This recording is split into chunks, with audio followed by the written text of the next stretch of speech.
آقا کریم علیہ السلام کی خدمت میں ایک صاحب حاضر ہوئے اور انہوں نے اپنے امام کی شکایت پیش کی جو لمبی نماز پڑھاتا تھا۔ انہوں نے کہا حضور اگر یہ سلسلہ جاری رہا تو میں جماعت سے نماز نہیں پڑھ پاؤں گا۔ تو آقا کریم علیہ السلام سخت غصے میں آئے، آپ نے ارشاد فرمایا انکم منفرون یعنی الجماعات والامور الاسلامیہ، فرمایا تم لوگوں کو متنفر کر رہے ہو، جماعت سے اور امور دینیہ سے، امور اسلامیہ سے متنفر کر رہے ہو۔ حالانکہ اگر کوئی شخص نماز میں قرات لمبی کرتا ہے تو وہ یہ جو عمل کر رہا ہے اللہ کی رضا جوئی کے لیے کر رہا ہے۔ نماز کے اندر قرات ہے، اللہ کا قرآن ہے، قرآن پڑھنا افضل ہے اور نماز میں پڑھنا اور افضل ہے۔ تو جو افضل ترین عبادت ہے اس کو بھی طول نہیں دے سکتے آپ، تو پھر میں اپنی گفتگو کو کیوں طول دے سکوں کہ جس سے لوگ اذیت میں مبتلا ہوں۔ کسی کو نصیحت کرتے ہوئے، کسی کو تلقین کرتے ہوئے حد سے تجاوز نہیں کرنا چاہیے۔ نفلی عبادت کے لیے آپ واجب کی عبادت جتنا زور نہیں دے سکتے، جو واجبات ہیں ان کا زور فرض کے برابر نہیں ہو سکتا۔ تو دین کی حکمت یہ ہے کہ آسانی سے لوگوں تک دین پہنچایا جائے۔ ہاں جہاں دین نے ہمیں سختی کرنے کی تلقین کی ہے وہ ایک الگ امر ہے، اور جہاں نہیں کی تو ہمیں کوئی اختیار نہیں ہے۔ تو بعض اوقات ہم ان امور پہ اتنا زور دے دیتے ہیں جن کی شریعت میں تاکید نہیں ہوتی، اور ان امور پہ ہم بعض اوقات زور نہیں دیتے جن میں شریعت میں زور ہوتا ہے۔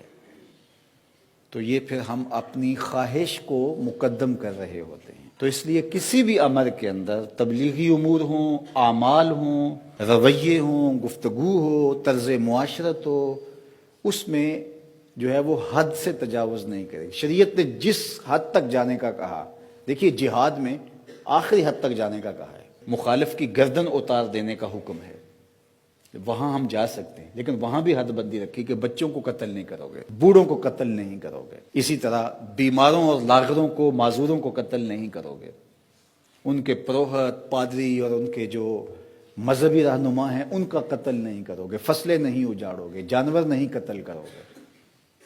وہاں بھی آداب دیے، کہتے جنگ اور محبت میں کوئی ضابطے نہیں ہوتے، اسلام نے یہاں بھی ضابطے دیے۔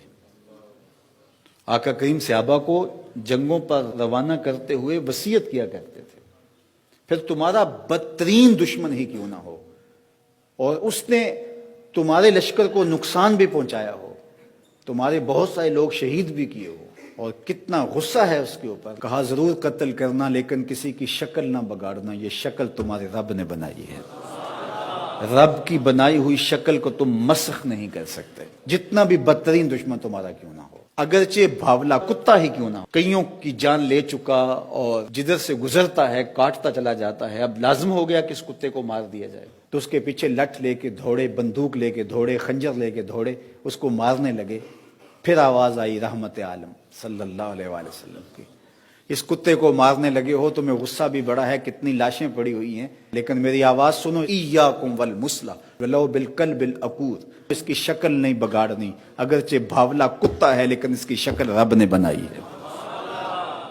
یہ ہمارا دین ہے، یہ اصل تصویر ہے دین کی۔ جب ہمارا دین یہ شکل دین کی پیش کر رہا ہے تو کیسے ہو سکتا ہے کہ ہم کسی کو ٹانگ سے گھسیٹ کر محض الزام پر اس کو سڑک میں چوراہے میں رکھ کر کے اس کی ہڈیاں توڑ دیں اور پھر اس کی لاش کو جو ہے وہ جلا کر کے راکھ میں تبدیل کر دیں اور اس کو ہم حضور کی محبت قرار دیں؟ یہ ہمارے نفس کی خواہش ہو سکتی ہے، اللہ کے رسول کی محبت نہیں ہو سکتی ہے، چونکہ جو محب ہوتا ہے وہ محبوب کی بات مانتا ہے۔